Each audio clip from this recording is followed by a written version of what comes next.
lugar to. Ito ang Katangnan Bridge dito sa Siargao, o mas kilala bilang Afam Bridge. Bukod sa pagkain inaabangan dito ang napakagandang sunset.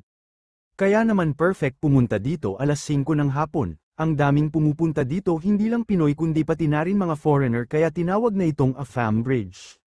Napakaraming food stall dito kayo na bahala kung anong gusto nyong lantakan. Agaw pansin sa akin tong taco kaya naman titikman ko kung masarap. Tikman natin itong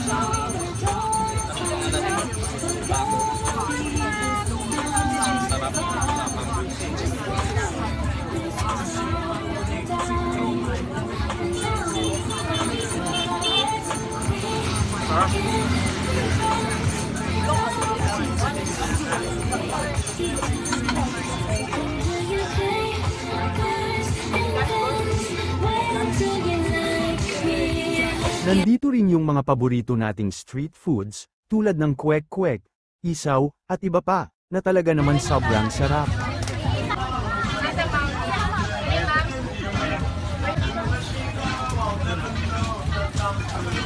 Victor, come here!